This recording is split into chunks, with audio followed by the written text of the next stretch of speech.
I knew this was gonna happen with this movie. I had low expectations a month ago, but then of course, as more and more reviews came in, it started to get overhyped. And I think if I had seen it a month ago before I heard everything, I honestly may have enjoyed it a bit more, but then my expectations got higher and higher and higher. That's probably on me, but the movie was just okay. So here's why.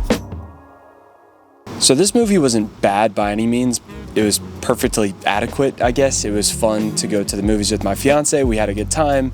We enjoyed it, but would I ever watch it again? Honestly, probably not. What's crazy is I'm not even sure this is my favorite Fantastic Four movie. Right after the movie ended, I looked at my fiance and she said, "That's basically just The Incredibles." And I showed her my phone where I had some notes that I took during the credits, and my first note was, "This is a ripoff of The Incredibles." You have a knockoff Underminer, and then you have a baby with unknown, unbelievably...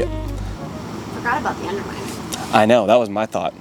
Yeah, there's an Underminer. Literally, there's an Underminer. That's so crazy. Yeah, it's ridiculous. I forgot about that. That might make the cut of this video.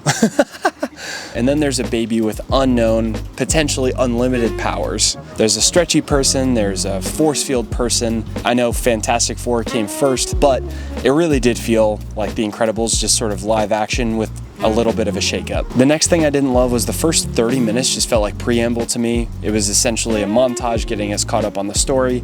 I understand why they had it there. They kind of have to for a lot of new viewers, especially younger ones that may not have seen the other Fantastic Four movies. It really didn't feel like this movie kicked off until they went into space. Once they did get into space and they met Galactus, and sort of the second act or the end of the first act started to ramp up, I thought those scenes were actually really interesting. The middle part of this movie was by far the strongest. That's where the movie caught its stride and found a lot of its heart. The scenes in space were pretty epic. They honestly looked phenomenal, at least from my perspective. I know my fiance kind of said the same thing. Both the Silver Surfer and Galactus were really good villains, and they were never the butt of a joke, which was really nice. They were to be taken seriously. They were imposing, tragic even. Both of the villains were done actually very well, and it was cool to see Galactus the way you get to see him in this movie. Speaking of jokes, the comedy honestly didn't really land at all. It wasn't necessarily bad, it was just completely unfunny. Because they didn't really commit to any of the jokes, nothing was cringy, but they didn't really sell you on the jokes, so it also just wasn't funny. It didn't seem like there was a lot of passion to the comedy here. They didn't lay it on thick, which I appreciated, but it also just didn't make me laugh, and honestly, we had a pretty full theater, and I don't think I heard more than a couple laughs throughout the whole 2-hour runtime, which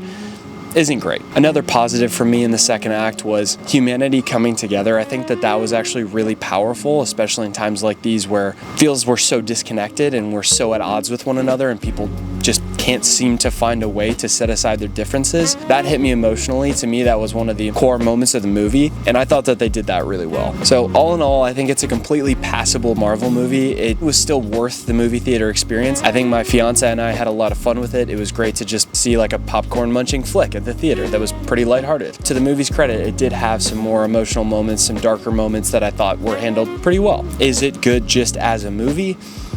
It's pretty It's just okay. Again, don't think I'd watch it again. So what was my official Letterboxd score? I gave it a 3 out of 5. If you saw it, let me know in the comments below, and thanks for watching.